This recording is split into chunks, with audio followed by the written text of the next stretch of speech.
দক্ষিণ দিনাজপুর জেলার কুশমন্ডি থানা এলাকার এক যুবতীর অভিযোগে চাঞ্চল্য ছড়িয়েছে।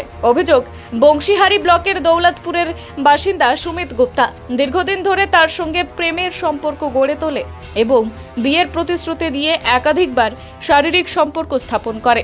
জানা গিয়েছে 2018 সালে ফেসবুকের মাধ্যমে তাদের পরিচয় হয়। প্রথমে ফেসবুকে আলাপচারিতা, পরে হোয়াটসঅ্যাপে ভিডিও কলিং। ধীরে ধীরে সম্পর্ক গাঢ় হয় এবং সুমিত বিয়ের প্রতিশ্রুতি দেয়।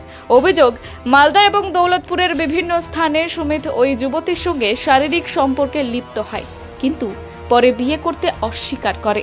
ওই যুবতীর দাবি, যুবকের পরিবারকে জানালে উল্টে তাকে অকথ্য ভাষায় গালিগালাজ করা হয়।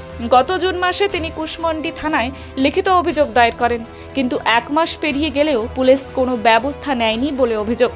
শেষ পর্যন্ত ন্যায় বিচারের দাবিতে বৃহস্পতিবার গঙ্গারামপুর মহকুমা আদালতের দ্বারস্থ হন ওই যুবতী। এ বিষয়ে ওই যুবতী কি জানিয়েছেন শুনুন।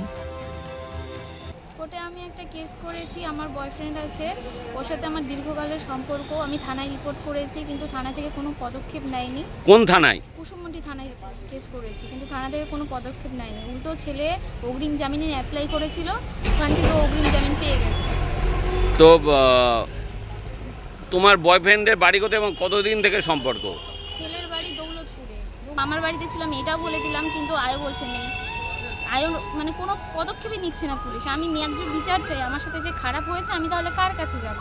পুলিশ যদি ঠিকঠাক করে স্টেপ না নেয়, ভালো করে তদন্ত না করে, আসামিরা এভাবে ঘুরে বেড়াবে, আর আমি যার সাথে খারাপ হয়েছে সে নিজে হেনস্থা হচ্ছে শুধু।